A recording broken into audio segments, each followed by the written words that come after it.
alcohol is toxic. There's no amount of alcohol that's good for us. Your DNA is not your destiny. What your mom and dad gave to you, those are your genes, all right? But those genes don't determine your health. At the end of the day, if we can slow down our pace of aging, that deals with a lot of chronic disease. Your biological age is what matters, not your chronological age. So the average lifespan of a human today is around 73. But the average health span of an individual, those are years we live free of disease and disability, is 63. VO2 max is the one metric we should all be measuring. Forget what the scale says. Forget the 10,000 steps. Forget your, even your waist circumference or BMI. VO2 max is the marker we should be tracking. Yeah. You don't get fitter, you don't get stronger while you're training. You get fitter and stronger while you sleep. If you are on a Wegovy or a Mounjaro or an Ozempic, you have to be doing certain things. You have to be exercising. You have to be maintaining your muscle mass. You have to be having high levels of protein. You start injecting, you stop eating, and 40% of your weight loss is your muscle. Good relationships keep us healthier and happier. And it showed that loneliness was toxic. What do you think God is teaching you in this season of your life? The reason I pursue health span, the reason I pursue vitality is not for vanity, it's not for aesthetics, it's for stewardship, because I know God has called me to something. Michael. Marco. Michael. When you look back at your life, what are some of the moments that made you who you are today? Wow. I mean, that's a nice, broad, wide opening question. There are a couple. I think immediately the thing that comes to mind is an unusual one. My dad used to often say to me, Michael, stop dreaming. You're always dreaming. And it was a negative connotation. And years later, doing strengths profile, and my wife is a strengths coach, discovered that one of my top 5 strengths was ideation, which is what dreamers are like. It's always thinking about new stuff and ideating. And I love that. And that's been very much who I am. But as a kid, it was kind of frowned upon, like, stop dreaming. But today, when you realize, hey, that's how God wired me, and that's allowed me to do what I've done in life, it's just, dreaming, ideating, and acting on some of those ideas. And that's been part of my challenge, I think, as I've gotten older, is plenty of ideas, but execution. So, that was probably some of my earliest memories was that. So positive, negative, if you like. I think one of the other big defining moments for me came out of high school. Good student, fairly decent athlete, kind of prefect material. And went to kind of a co-ed school in Pretoria. It was, and kind of expected to be a prefect because, that's what you aim at, and it's the accolade at the end of high school. And I remember quite clearly sitting in assembly on the day that they announced the prefects, and there were 12, and getting to the 11th prefect, I'm like, the headmaster saved me for last, typical, And then the 12th guy gets announced, and it's not me. And it was like a blow to the gut. I'm like, my word, my whole high school career and nothing, no title, no, and I remember leaving that assembly going, I am going to show these guys. I'm going to come back to the school in a couple of years successful and famous and tell them they were wrong. They made a mistake. I should have been a prefect. That whole defiance. And in a way, it probably triggered a catalyst in me to kind of go, you can think as much as you do of yourself. My dad was very much into a healthy self-image, but if you're not going to act on that, if you're not going to do something about it, then what are you doing in a sense? And ironically was invited back to that school to come and speak because recognized and renowned and that sort of stuff. And I started by saying, guys, I want to tell the staff here, you were wrong. I should have been a prefect. But actually that little, that moment, that realization of, and because the headmaster said to me afterwards, he said, you know why you're not a prefect? It's because you've got all this potential, but you give none of it to the school. And it was just that moment of like, hey, it's not about who I think I am. It's about what I'm giving, what I'm really giving beyond just me. And that was something that stayed with me, for the rest of my life. It's one thing to have intentions; it's quite another to put those into actions and to do it for someone, something greater than me. I mean, I loved what Andy Stanley often says this. He goes, if you live just for yourself, at the end of your life, you got nothing, But if you live for something beyond you, man, that's a life worth living. So a couple of those little moments from my youth, Mike. Which one of those moments do you think defined you the most in terms of choosing your career? Or what happened as a child or in your upbringing to get you to a point to choose medicine? So I get my name, Michael, not Michael, which is a Hungarian version, which we joked about earlier, from my late uncle, Michael, my mom's brother, 23 years old, medical student, driving home from the hospital he was working at one afternoon, pulls his car from the side of the road, has a massive stroke and dies. Wow. I'm born a year later. I get his name and studied medicine to finish what my uncle Michael started. Wow. I got his name, apparently, similar look, and carried his old leather sort of bag with me right throughout med school with his name anagrammed on the side. And let me tell you, when you're battling through physics, there's nothing like a dead uncle to motivate you. Come on, Michael. He says, from the grave, you could do this. But in that voice. But that really was, that was kind of, I want to finish what my uncle Michael started. And little story on the side, Marku, is I did my internship once I'd qualified at Hammanskraal, a Jubilee Mission Hospital in Hammanskraal, which was where my uncle Michael was working when he died. And I turned up on day one for duty, and the superintendent, Dr. Gerald Malan, was on duty. He was there when my uncle Michael was there. And I walked into his office and I said, sir, reporting for duty. And he went white. He went, Michael, how's help? I said, no, sir, that's my uncle. I'm Michael Mol.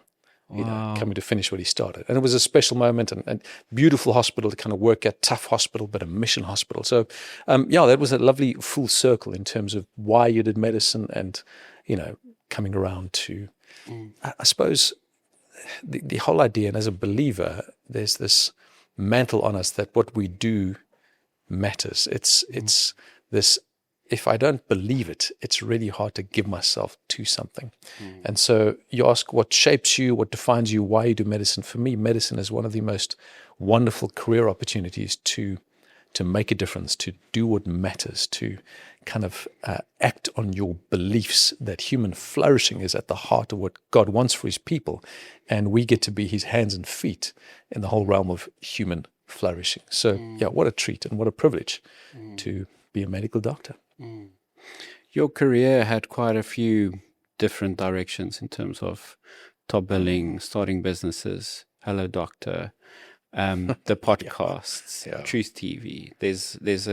There's quite a few. I mentioned the ideation thing. I'm kind of getting that theme. And we need to talk about strengths as well, because I think that's a big thing of how we shape careers. But we'll get back to that. But you had quite an interesting career path in terms of top billing, starting businesses, Hello Doctor, Truth TV, the podcasts, acting as medical doctor. How do Did you say acting as a medical doctor? That's probably not the right Sound like my son. My boy's a qualified doctor as well. Yeah, and he we were having a conversation the other day, and he was like, "Dad, what am I going to do with this career? It's difficult, it's hard. It's and I said to him, my boy, medicine just opens up a whole variety of potential for you. You can go anywhere, do anything with a degree like that. Look at me, And his comment was, "Yeah, but you're not a real doctor." Oh, wow. Wow. I am, buddy. I earn the stripes and, have a license and can prescribe, et cetera, et cetera. But sorry, you were saying. So acting medical doctor, fair enough. Yeah. How do you discover, I think why I ask these questions, obviously we've got an audience that's a little bit younger that's trying to still pave their way and pave their career. And there's obviously very often a fine balance between ambition, ideation, and actuality in terms of where you deploy your energy and whatever you become then. How was that journey for you in discovering what you actually wanted to do? Something completely different, like top billing, and what you got out of that experience, and then out of your degree in terms of being a doctor. if you had to give somebody advice in terms of how to discover themselves in relation to their career, what would you tell them? I tell them that man plans in his heart, but God purposes his steps. In other words, there's nothing wrong with planning, and it's good, and I recommend that. And think about your future and where you want to end up and where you want to, what path you want to take. But at the end of the day, it's God's hand in our lives, and it's how we steward what he puts in front of us, how we steward the circumstances we find ourselves in, and the seasons that God takes us through. So in diving, I'm a scuba diver, they talk about plan your dive, dive your plan. So by all means, do that, but be willing for God to just interrupt your plans, to kind of hijack what you wanted to do for his purposes. Because at the end of the day, and I mean, I'd love to get into that a little more in detail, but this whole idea of we were created in Christ Jesus to do good works that he prepared in advance for us to do. And that way we're wired lends us towards a certain passion for things. I have a different set of passions to you, Marco. But that's how God wired me. And the idea was use that wiring, use that DNA, use that natural tendency to do what I've called you to do. We're not a random collection of cells or DNA we built with a purpose. I mean, the Greek word for workmanship in that verse in Ephesians 2:10, I think is we're works of art, and created for purpose. And so start there. I'm not an accident. I'm not random, made for a purpose. And then, figure out what that purpose is. And I think the mistake I made as a young man was saying, what's the one thing? God, give me the one direction. What's the purpose for my life? What I wish I'd asked is, what's your plans? What are your purposes? How do I get to fit in with that? How do I get to be part of that? As opposed to me, my plans, my purposes, my career, which is so often what we get taught and what culture teaches us. It's me, Inc., you first, as opposed to saying, God, how can I serve? How can I be a good steward of the intelligence you've given me, the family you've put me in, the circumstances you've allowed me to grow up in? How does that all come together that I can steward what you've given to me to give back to you? And so that sounds very super spiritual and very theoretical. If you want to dumb it down to one thing, what do you really want to do? What's in your heart? What are you passionate about? And that's not a pithy platitude. The Bible talks about God gives you the desires of your heart. So what are those desires? Chase those, pursue those, and you're going to build a wonderful career of significance and of meaning, and ultimately a career that gives glory to God. What do you want to do? Do that thing. I think there's also a level of self-discovery needed, because that's where my journey with Gallup's Strength Finder came, is I went to a workshop, and I did the test and I got the results, and the coach took me through it, and I was like, God made me this way. These are my top 5 strengths. Like, that's just the way I'm wired. Yes, I've got my lesser strengths, not weaknesses, lesser strengths. I've got them, but I can be proud of the top 10 things that I'm really good at. Exactly. And that really changed the whole trajectory of my career, because knowing myself better in terms of how God made me realize that I can, one, feel more confident in the things that I am good at and be okay with the things that I'm not, because we want to be good at everything. Like, we don't want to have weaknesses. Exactly. So it gave me that confidence, but it also just gave me a language to express myself better. Like, yes, I'm good at ideation. So yes, I'm going to have 19 businesses that I'm going to start. But I need somebody to execute them for me, because I'm just going to start them. I'm the activator and the achiever, and I can do the that. Visionary and the visionary, but I'm not going to. I don't have that capabilities, or I don't. That's not my core purpose. Let me tell you a story about that, Marco. I got my wife back because of strengths. Sure. So let me and we've never been separated. Not that wife back, but I got the girl I married back again after like 20 years. We'd picked up on this strengths thing early, this movement. Went over to see Marcus Buckingham, wrote First Break All the Rules, that guy. And I said to him, we want to bring this to South Africa. And he's like, nah, send the trainers over here. We'll train them and they can, we train the trainer. I said, it's not going to work. We have the rand, you have the dollar. It's just too expensive. And so got the rights to bring strength to South Africa. And I remember sort of launching that in this country and starting to grow the idea. And then thought, but my own wife doesn't know what her strengths are. And so got a coach to kind of do her strengths with her. And, as you did, Jackie went through her strengths. I'll never forget, she came back that afternoon with this piece of paper, your top 5 strengths. And she said, Michael, my whole life, I've tried to compete with you and I've felt like a failure. But guess what? These are my strengths. And you suck at every single one of them. And in that moment, it was exactly as you described. She realized who she was. She realized what she could celebrate about, her strengths, what's right about her as opposed to what's wrong with her. No more competing, no more trying to be like someone she isn't. This is how God wired me. These are my strengths. And Marcus, she has stepped into that with both feet, boots on, and today is a strengths coach. Her number one strength is developer. And so she's in her sweet spot, just igniting that idea of these are your strengths. These are your innate abilities that God has given you. Work on these, celebrate these, and go make a career that's going to change the world. And I think that, to me, that's where life is moving towards in terms of understanding. Out of 8 billion people, you understand yourself a lot better. And I think from a medicine perspective, from precision medicine, in terms of understanding your biology better, like what I interact with, what works, what doesn't work, like all of that. I think there's really something there in terms of, I don't want to use the word liberation, but I'm going to use it. Like it just makes you more okay with the human that you are. And not self-love, I'm not that type of culture, but just like giving yourself a language to understand yourself better. Because I think and that's the whole reason for Inside Out, is living from the inside out and not from outside perspectives, social media, or what you see, or people that you see and you chase that, but living from an authentic version of God created you in this way, mentally, physically. I've got physical abilities that other people don't have, and they've got physical abilities. I'll never be able to run a marathon. Maybe I will. But that's not. It doesn't come naturally for me. Like, it's not that. But I think being native to yourself and accepting that actually makes you unstoppable and makes you more powerful and gives you a language to express yourself better. Like, I can be open and say, that's not a strength, so I'm not going to be able to serve you in that way. But Kevin might. I'm going to introduce you to Kevin. My number one strength is relation. So I can introduce you to Kevin. But there's some sort of equipping and enabling that happens when you understand yourself better. There's a nuance there. And let me bring genetics into this for a moment. You mentioned longevity. I often have patients and customers saying to me, you know what, I can do all the stuff you tell me to do, but I've just got bad genes. I got unlucky. Look at your genes. Look at my genes. Probably one of the biggest myths of healthcare is that I'm subject to my genes.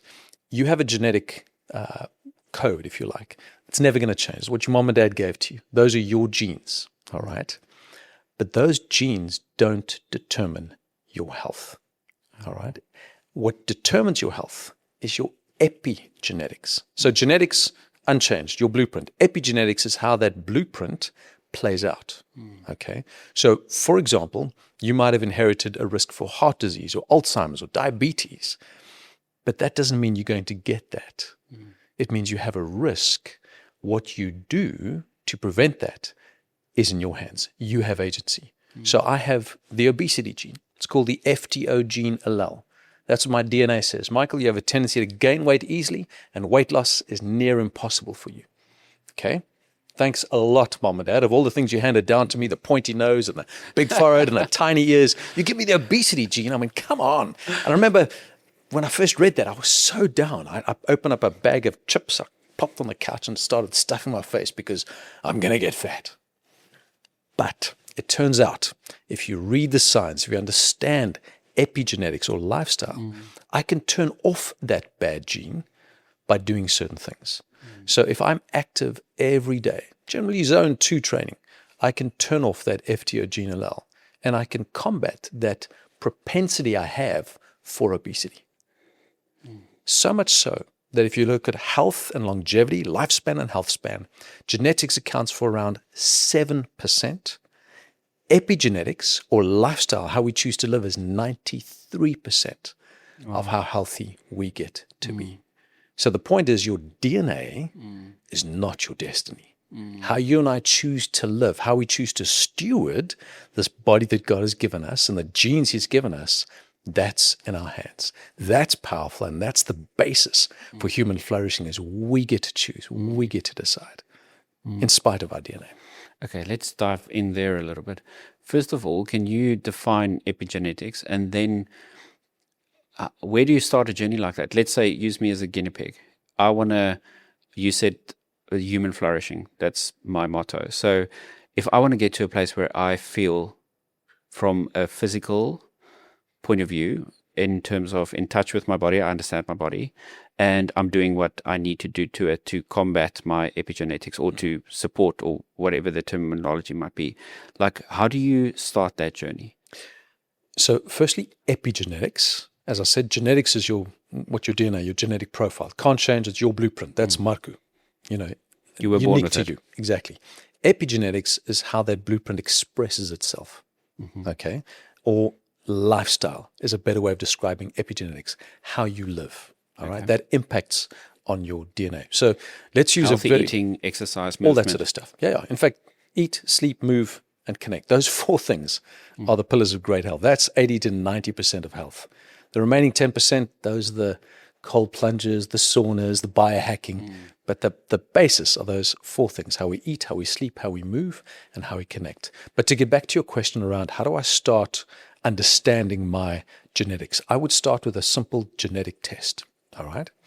That's going to give you a lot of information about who you are. As a practical example, I often say to people, you should drink more coffee because coffee is just good for you. And it's not the caffeine in coffee, it's the polyphenols, the antioxidants in coffee that are really good for you. But it depends on your genetic profile, all right? The caffeine component. So coffee is good for you, irrespective.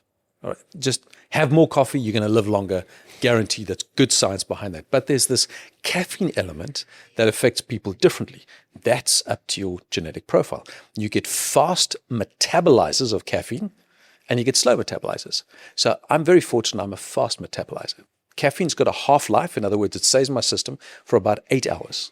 If I have 100 milligrams of caffeine, 8 hours later, there's 50 milligrams of caffeine left in my system. All right? If I'm a slow metabolizer. If I'm a fast metabolizer, in 2 or 3 hours, caffeine's out of my system. So practically, how do I work with that? Well, I can't change who I am as a caffeine metabolizer. So if I'm a slow metabolizer, it means the last caffeine I have in the day is at 2 p.m. No caffeine after that, which means I can sleep properly. All right? If I'm a fast metabolizer, I can have an espresso at 8 o'clock at night. It's gone by 11, and I sleep like a baby. Now, that's just working with your DNA and making it work for you. All right? It's a simple example. So it's taking what you know and now know about yourself and adapting your life accordingly. Slow metabolizers, decaffeinated coffee from 2 p.m. Fast metabolizers, I'd say you can have your normal coffee after 8 p.m. Simple as that. And by the way, if you're talking coffee, for all of us, no caffeine within 90 minutes of waking up. Most of us get up, and I'm all for drinking more than enough coffee, but most of us get up and the first thing we do in the mornings is we pour that cup of coffee and we sip it away. What you're doing there, if it's caffeinated coffee, is you have a normal cortisol spike when you wake up. So as soon as you wake up in the morning, cortisol, that stress hormone, spikes. That's good for you, gets you ready for the day, wakes you up and firing and gets your body kind of active. It peaks at 45 minutes and then drops off after about an hour and a half. If you have caffeine within that first 90 minutes, it blunts your cortisol spike, which means you don't wake up properly, which means you become dependent on caffeine for your personality. And you've heard the people say, I got no personality to have my first cup of coffee. Well, you brought that on yourself, And you can undo that with about 6 weeks of just not having coffee within the first 90 minutes. For me, coffee is a ritual. And so my first cup of coffee in the morning is a decaf. And as soon as I hit my 90 minutes, I know my cortisol's up and down, ready for the day. I've got a natural wake-up response. Then I hit my caffeinated coffee until around 3 or 4 and back to decaf. So again, I went into a little too much detail in Marco, but the point is I know that about myself. And so I work around that or work with that as opposed to fighting your body. So let's say you do the test and you get the results. What do you do from there? So the results, and I'm glad you asked about testing as opposed to guessing, because most of us guess. If you can afford the test, wonderful. The test doesn't, it's not alarmist. It's not there. A lot of people say, I don't want what my genes are. I don't want my risk for Alzheimer's is because then I'm just going to panic. It's not about what your risk is. It's about understanding what you're working with. And if you know what you're working with, you can work around that. So if you have an increased risk for Alzheimer's or breast cancer, you can do something about that. Angelina Jolie famously had a mastectomy because of that BRCA gene that showed that her risk for breast cancer was, really, really high. And so she was proactive about that, as a lot of women are. Again, that's just taking the detail that you get and working with that. Those reports are long, they're extensive, they're detailed. You generally need a physical doctor or physician to work through with you. But again, we're getting into too much detail here. The point is this: the more you know about your biology, the better you can work with it as opposed to against it. Let's talk about those pillars that you said were important. Eat. So I'm going to say it in Afrikaans. There's a book called God se Apteek, which is basically based on your blood type, what you should eat or something like that. But that aside, like what type of frame of reference or framework would you go about in somebody analyzing what they should actually be eating for breakfast, lunch, dinner? Should they fast? Should they not fast? Like, how do we go about building a healthy framework for healthy eating? Nutrition is such an individual discipline and science, if you like, that for me to tell you this is how you should eat, I've already made a mistake there. That's something you need to figure out and work out.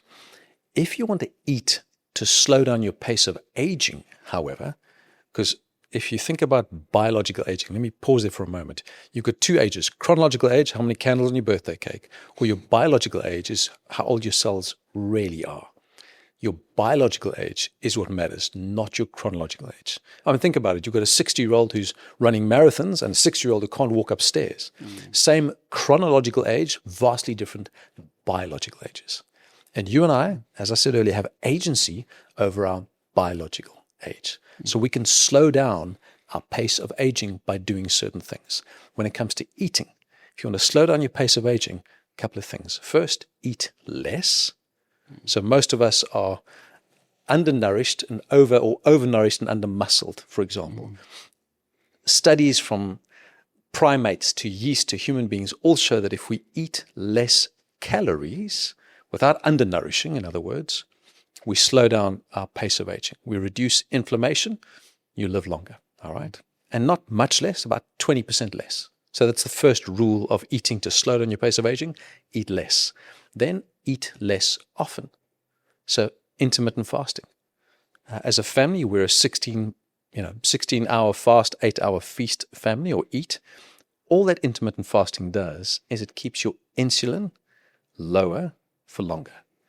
Every time you eat, even that celery stick, you talk about people who want to diet, and I have a celery stick every hour, and I still can't lose this weight, because you're triggering insulin every time you eat. Insulin is a fat storage hormone, and it's an inflammatory hormone. So if you're eating all the time, grazing, we used to tell patients, get your blood sugar regular, so eat regularly and snack all the time. Worst advice ever, because that keeps triggering insulin. And when insulin is high, it's storing fat, and it's preventing your body from using fat as energy. What intermittent fasting does is allow your body just to finish last night's meal, to literally use it for energy and not have to store it as fat. It's as simple as that. It's almost eating the way your biology was designed. And so we stop eating at 8 in the evening and we eat again at midday. And that 16 hours allows our body to use all that fuel that we've kind of consumed, used it for processes, for eating and breathing and living, etc. And then midday we kick off again and we eat as per normal. So eat less often, and eat less sugar. That's the third principle of slowing down your pace of aging. Sugar is just an inflammatory, substance, macronutrient. It's just not good for you. You get essential fats, you get essential proteins, amino acids. You don't get essential carbs. Sugar is that's the white substance that is really killing us. And we know that. And the idea is not to have no carbs, it's to have low carbs, because by eating less sugar and more whole food and unprocessed foods, we allow our body to become metabolically flexible. In other words, think of it like a hybrid car. You've got a petrol engine and you've got an electric engine. If you're always using the electric engine, by the time your car switches over to petrol, your fuel filters are rusty and it's not working properly because it's so used to using one source of energy or one engine. It's the same with your body. If you eat carbs all the time, it only uses that energy system to fuel life. But if you're eating lower carbs, more fat, your body can switch between fat burning and burning sugar for energy, and that makes you metabolically flexible. That's an anti-inflammatory process, a way of eating that slows down pace of aging, and it's a good way to eat. So my word, a long answer to your question. These are not simple questions, but essentially there's no one diet that fits everyone. I mean, think about this. The same person or two people eat the same slice of chocolate cake. We know that one will burn it off like jet fuel, the other stores it like retirement savings. Really, different DNA, different body makeup, different gender, different muscle mass, all of that. We're different human beings. So there's no one-size-fits-all diet. But there is a way to eat to slow down your pace of aging, and that's eat less often, eat less sugar. So I think what I'm getting to is when you look at YouTube, you get an array of advice. Like one thumbnail says, drink coffee, like this thumbnail might say, like Dr. Mol says you can drink coffee. And then the other thumbnail says, coffee is killing us. And this, like, I think which is wrong. Which is wrong, yeah, definitely. So for me, it's like, it makes it really difficult for a culture that's taking their advice from a YouTube channel and from Instagram pages and not from maybe a actual physician. So for me, like, I'm trying to think if I go on this journey, like practically myself, like I like to get super practical. How would I go about understanding like sugar across the board is not healthy? It's not that if you're a B blood type, you can eat sugar. So there's general rules that just apply to everybody. But what I'm hearing from you is there's a lot of you as a person specific DNA, like epigenetics. This is who you are, and therefore this is what you should do. Something like fasting. I do intermittent fasting, but is that something that's across the board that's healthy for you, or is it something that it might not be healthy for you to skip breakfast? We grew up with breakfast is the most important meal of the day. Cereal brands. So that's wrong. It's not the most important meal of the day. It really isn't. That was, you're right. Snap, crackle, and pop. Fed us special that information. So fueling is important. What we fuel with is important. When that happens, way less important. In fact, timing matters more than just the fact that it's having breakfast. Most studies these days point to the fact that if you skip breakfast, you tend to manage your weight and your energy better than those who have breakfast. Of course, there's individual variation. Of course, there's genetic typing that changes that. But as a rule, breakfast, not the most important meal of the day. So the challenge with all the advice that comes at us from this black mirror we carry with us is the guys with the ironing board abs and the big biceps are self-acclaimed health gurus. They're not, all right? You have to take everything that you see on social media and test it against the science.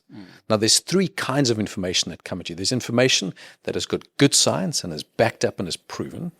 Then you get information that is promising, sounds logical, but we don't have the proof just yet, early studies. And then you get hype and marketing, which is simply not true. What happens is those bits of information, they take a study, but they extrapolate the results of that study way beyond what the study is saying, so that it sounds like there's good science, but the claims are way beyond what they can make based on the current science. So whatever information you get, you've got to say, what's the science behind that? So, for example, peptides are all the rage these days. How do we apply the science, the promising, and the hype to peptides? Well, insulin is a peptide, GLP-1s, sort of Wegovy, Mounjaro, Ozempic, those are peptides. There's great science behind that. We know it's effective. That ticks the science box. If that's indicated for you, by all means, go for it. But then you get the the promising BPC 157, for example, tissue repair. It's a peptide that a lot of people are using and saying, man, this is going to seriously help. Very promising. Lots of logic there. It makes sense, but we've got only animal studies and 1 or 2 human studies. So watch the space, but don't start injecting that just because, someone on TikTok says it worked for me. That's anecdotal. You don't base science on that. And then there's hype. All the other peptides, the Wolverine stack, all that sort of stuff. You've got to look at the science. If the science is not there, please don't inject that stuff into your body because you have no idea what the outcome of the long-term effects are.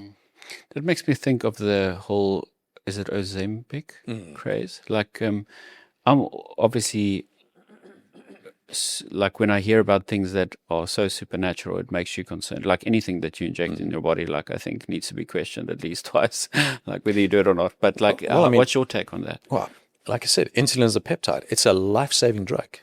I mean, it's the number of diabetics whose lives are completely transformed because they can inject insulin. They don't make their own insulin is phenomenal. I mean, it's one of the greatest discoveries of all time is insulin, life-saving, all right? GLP-1s are pretty close to that. If it's indicated for you in terms of weight loss, they are miracle drugs, but they need to be taken under the guidance of a physician. And if you are on a Wegovy or a Mounjaro or an Ozempic, you have to be doing certain things. You have to be exercising. You have to be maintaining your muscle mass. You have to be having high levels of protein, because the problem with those GLP-1s, these weight loss drugs, is you start injecting, you stop eating, and 40% of your weight loss is your muscle. And when it comes to longevity and health span and vitality, muscle is everything. Muscle is your longevity currency. It's your body armor. If you're losing that, you're doing more damage than you are good.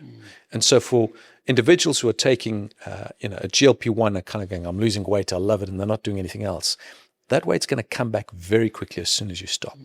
But if you take that season of injecting GLP-1s to get your habits right, to be doing resistance training, to be building muscle, to be changing how you eat and increasing your protein intake, by the time you get to a point where I'm going to stop injecting now, your habits are in the right place. You've had a chance to get the food noise to stop so you can think about other things. That's when you get guys who are really successful using this wonder drug. For those who are using it as a shortcut and doing nothing and just losing weight, that's short-term, short-lived, and that's not the intention of these GLP-1s. Let's talk about movement and exercise. What is the recommended exercise regime? Is it 20 minutes of movement a day? Like, obviously, it depends on like whether you're a runner or whether you train at the gym or whatever it might be. But like, what is what is it called on the back of a package, RDA, or the recommended daily requirement? So let's again, it depends on what you want to do. If you want to run the Two Oceans Marathon, download a training program and do that. If you want to ride the Epic, if you want to ride the Cape Town Cycle Tour, there's specific training programs for that. Let's frame it in a way that we want to slow down the pace of aging.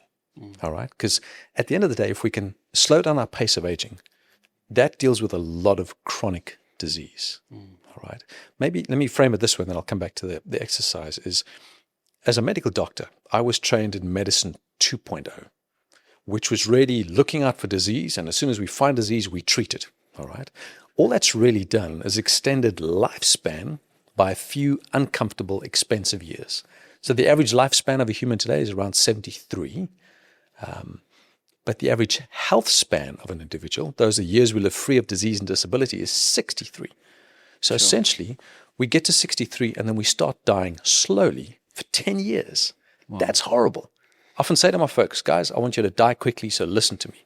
Like, what do you mean, Michael, die quickly? I'm like, no, I want you to be healthy and vital. I want you to be able to pick up your bags and put them in an overhead locker on an airplane until you're 90. And then when the wheels come off, give it a week and you're in glory. But please don't die slowly, all right? And that's the idea behind medicine 3.0, is to say, let's narrow the gap between health span, 63 years on average, and lifespan, 73. Let's close that gap so that the years we live are good, healthy, vital years.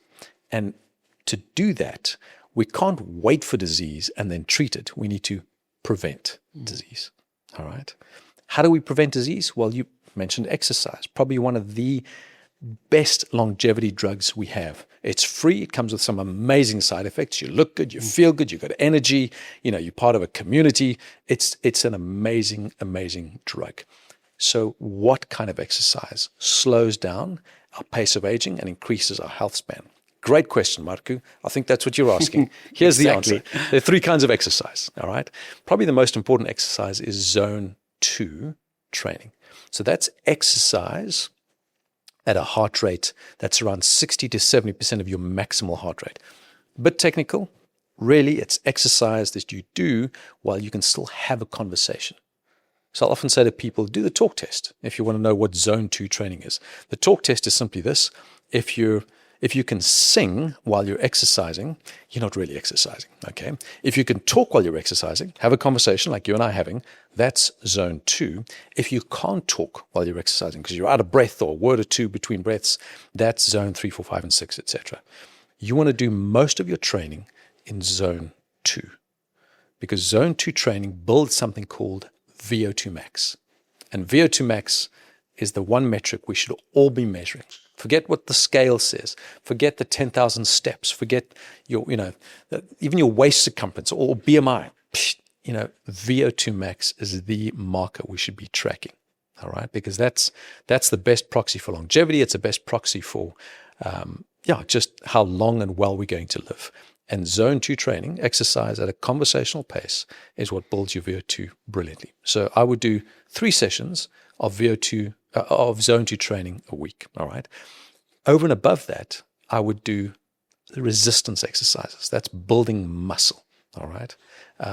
We used to think the older you get, the more important it is to build muscle. You should be building muscle from the get-go. Vitally important. Muscle, as I said, is your body armor. It's your independence. It allows you to kind of live long and get another good decade. Vitally important to do resistance training. Push-ups, lunges. If you've got a gym membership, go to gym, pick up weights. Ladies, pick up the black weights, the heavy weights. Don't do the green or the pink or the blue weights. Don't tone. Pick up heavy, build muscle. All right, really important. And then the third type of exercise, and I would do 2, maybe 3 sessions if you can of those a week, would be ideal. And then the third bit of exercise that I think is really worth doing, and this kind of boosts your VO2 max, that vital measurement, is what we call high intensity interval training. That's the kind of exercise that no one likes to do. You'll do something for 30 seconds until you want to throw up, you rest for 30 seconds. You do it again until you want to throw up, you rest for 30 seconds. It's tough exercise, it's hard to do, but it builds your capacity and builds your VO2 max. So you asked what the best exercise is? Zone 2 training, resistance training, and HIIT workouts. And you can apply that to any kind of exercise you like to do. I often ask people or ask audiences this question, what's the best exercise in the world? I mean, if you knew, would you do it? And they're all like, yeah, absolutely, tell us. Well, the answer is the best exercise in the world is the one that you will do, the one that you love doing, because you'll keep doing that. But you just apply those 3 principles, zone 2, resistance training, and high interval impact or HIIT workouts to your favorite exercise. You might be a hiker. You stay in Cape Town, you love the mountain, brilliant. So when you hike, zone 2 hiking. Keep your heart rate down, have a conversation, walk with a friend, easy. Resistance training, go rucking, not just hiking. Put rocks in your backpack. And that really kind of forces you to work on your muscles. I'll often with my kids, we'll go hiking up the mountain and we'll stop, some push-ups, some pull-ups. We'll do some resistance training. We're still hiking, but we're building in resistance training. And then HIIT workouts. Let's go up to, let's go up Skeleton Gorge and let's blitz for 30 seconds until we take a break and we do it again. So you're using one exercise applied 3 different ways. You're slowing down your pace of aging. My word, I'm getting into so much detail here, Mark. Forgive me. Just say, Michael, stop. Enough. We've had enough information. No, but I think the practical, I think that's where we fall short, right? We don't necessarily know these things. And then when we don't know, we don't have the confidence to go into a certain direction. Yeah. So I think the practicality around what we need to measure, like the VO2, the practicality around what we need to actually focus on really helps people to actually commit to it. Because absolutely. this is a simple framework of just putting it in 1, 2, 3s, and now you actually know that what your week should look like from a training perspective or from a... Exactly. And it's a 3-2-1. So 3 zone 2 resistance training, and 1 HIIT workout, generally 6 days a week if you can. But you know what else is interesting when it comes to exercise, Mark? And I'm sorry, I'm jumping the gun here, but sleep. Yeah. You don't get fitter, you don't get stronger while you're training. You get fitter and stronger while you sleep. If you're not sleeping sufficiently, your body cannot build and repair itself. Sleep is not laziness. Sleep is not just like downtime. Sleep is active bodily repair. It's the foundational thing we've got to get right. If we get that wrong, all the other efforts we do in terms of how we eat and how we move and how we manage our stress, if we're not sleeping properly, everything crumbles. I mean, sleep is vitally important. And if you want to talk about how we should sleep and what the key aspects of sleep is, it's not difficult. It's 7 hours minimum, all right? Don't think you can get by in 5 hours or 6 hours. And yes, there's some genetic component, but maybe 3% of the world's population are locks. They need 5 hours and they're fine. The rest of us, 7 hours minimum. But to get those 7 hours, the secret is don't set a bedtime, set a wake time. What time do you want to get up in the mornings? And keep that consistent, because your body loves consistency, Monday through Sunday. Sleeping in on the weekends is like moving to a different time zone, because your body sets itself. If you get up at 6 a.m. every morning, your body knows at 6 o'clock, I'm going to get up, that cortisol spike happens. And by the way, a great way to get that set in your system or get your circadian rhythm right is as soon as you get up, within 20 minutes, is get some sunlight in your eyes. It resets your circadian rhythm. It says to your body, okay, I'm awake. The day has started. 14 hours from now, you're going to start getting melatonin into your system, which prepares you for the next night's sleep. So how you wake up influences how you actually fall asleep. And getting that rhythm, that daily reset, so vitally important. These mornings in Cape Town, when it's cold and dark and there's no light, I was about to ask. I've got a natural light, a 10,000, what's the light unit? Lumens, that I use on a stationary bicycle. I'll get up, I'll get into my bicycle, I hit that light on so that my body is waking itself up at that specific time, Monday through Friday. Because that consistency is amazing. As I said, you can't sleep in an extra 2 hours on the weekend, because your body then suddenly goes, oh, hang on a second. Now you're getting up at 8 a.m. I'm in a different time zone. So you feel a bit groggy. The following night you can't quite fall asleep at your normal bedtime, and the Saturday, Sunday is a bit like I'm feeling a bit off, and then Monday you reset to the new time zone, and it's called social jet lag. And you can get rid of that and fix it by getting up at the same time every single morning. It sounds boring, but I promise you, sleep is foundational. You get that right and everything else builds. You get it wrong and everything else crumbles. Is there something that you can do if you are not sleeping well? Do not take sleeping tablets. Okay. They're a quick fix. They might help you get your rhythm right in terms of trying to set your circadian rhythm. If I want to get up at 6 a.m., I need to go to sleep at this time, and use it for a day or 2 or 3 at most. But the problem with sleeping tablets is the same problem we have with alcohol and the same problem we have with caffeine.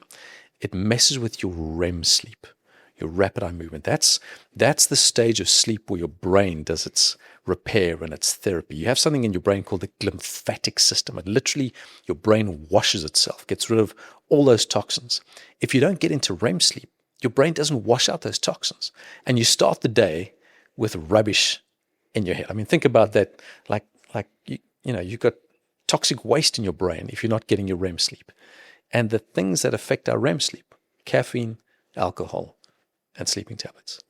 So again, that nightcap that helps us fall asleep, makes us fall asleep, it's wonderful, but it's messing with your REM sleep. You don't get proper recovery. And so you're going to feel, not 100% the following day. So guard your sleep, protect your sleep. No caffeine. After 2 a.m., 2 p.m., we talked about that. No nightcaps. I hate to be that guy. If you're going to have a nightcap, have it at midday. And again, sleeping tablets, use them for a short period to try and get rhythm right. But please don't let that be a permanent thing, because they're a blunt instrument. So you mentioned alcohol affecting sleep. What is your take on any alcohol use? So don't shoot the messenger. But we as a medical fraternity used to say alcohol in moderation is good for you. Red wine protects your heart.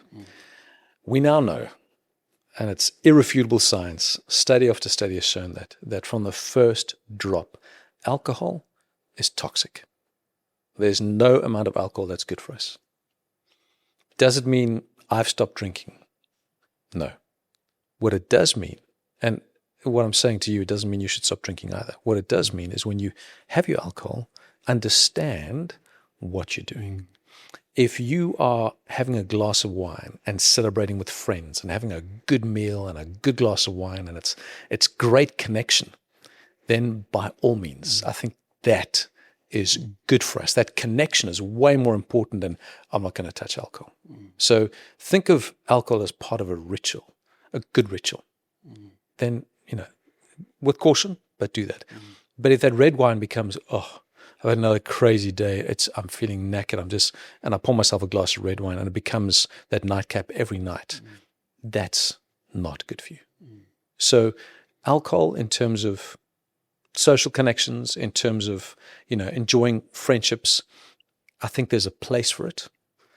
But know that from the first drop, it's toxic. It's not doing any good for you.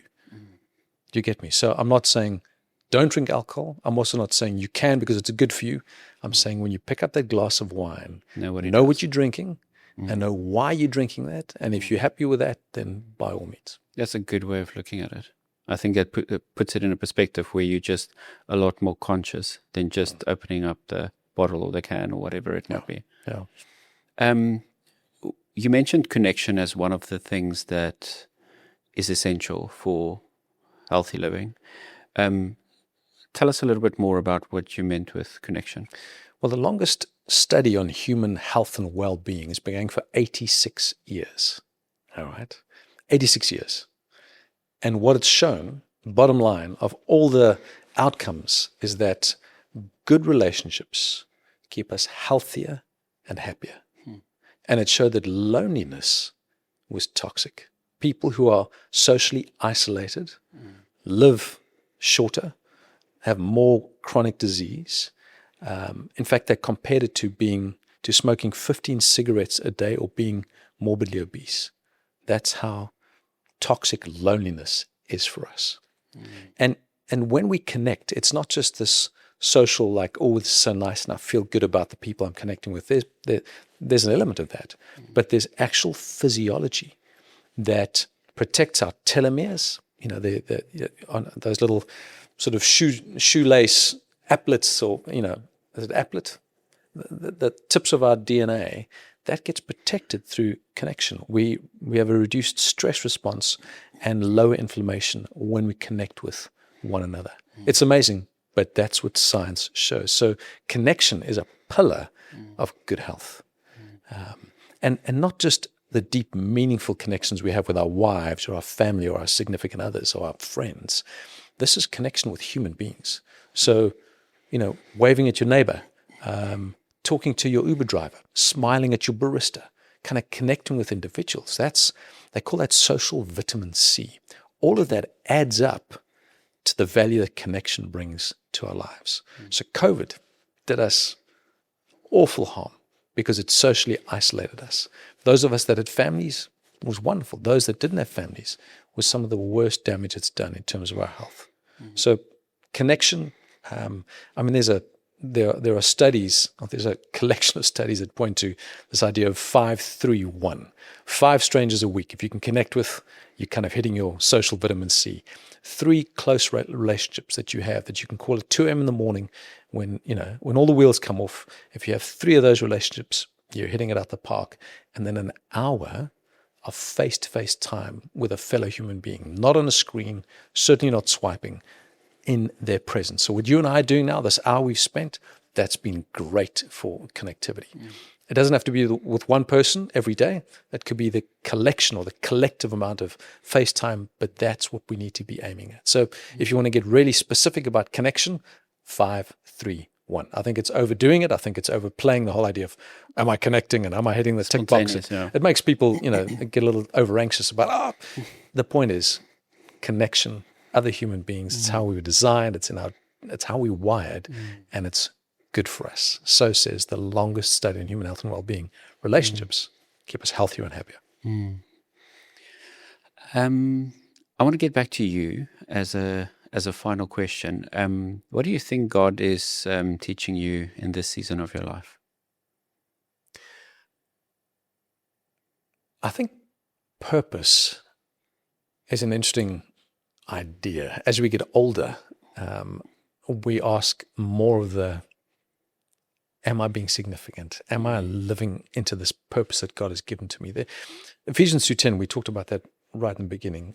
For we are God's workmanship, his handiwork, created in Christ Jesus to do good works that he prepared in advance for us to do. That's not a sentimental verse. That's a calling. That's saying, Michael, I designed you in a very particular way. I wired you in a particular way, not for fun, not randomly, but because I have a role for you to play. There's a calling on your life. And that calling, this is where health becomes so important to me. That calling doesn't happen in theory. That calling doesn't happen in my mind, or that calling isn't, what I think about. That calling happens in my physical body. Romans 12 says, offer your bodies as a living sacrifice. Not your thoughts, not your ideas, not your time. Offer your bodies. Romans 6 says our hands, our feet are tools of righteousness.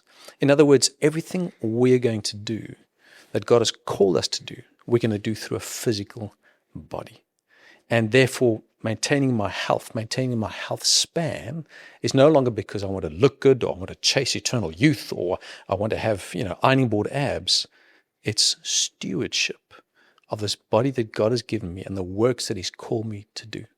So one day when I die, I would hate it for someone to say, we remember Michael fondly for maintaining his ideal weight, that would be awful. No, the reason I pursue health span, the reason I pursue vitality is not for vanity, it's not for aesthetics, it's for stewardship, because I know God has called me to something and I'm going to fulfill that calling in my physical body, and therefore I want all the energy possible to do that which I've been called to. And it requires me to take agency of what God has given me and to be as healthy as I can be so I can flourish and fulfill the works that he's called me to. Wow. That's such a beautiful way of framing it and looking at it. We had a guest yesterday as well, which her brand is Simply Flourish. And there's a lot of the same language in that. And it has changed between the conversations with me and her and with me and you and previous conversations that we've had. Like, it's really shaped the way that I view health as well. And just like, I think health has become such a vanity metric in terms of it's more of a social status. Like, you go more to the gym to get the biceps and to look good rather than the actual stewardship of your body, because it's a temple for God. Like, absolutely. We don't really take it to that level. You don't go to the gym and pump 12 reps and be like, I'm such a good steward of my body. It's like, look at my pump, Yes. And I think the reframing of that and having more, agency, but also understanding the accountability of what that actually means for you. Like, it's not just something that you can actually choose to whether you want to do it well or not.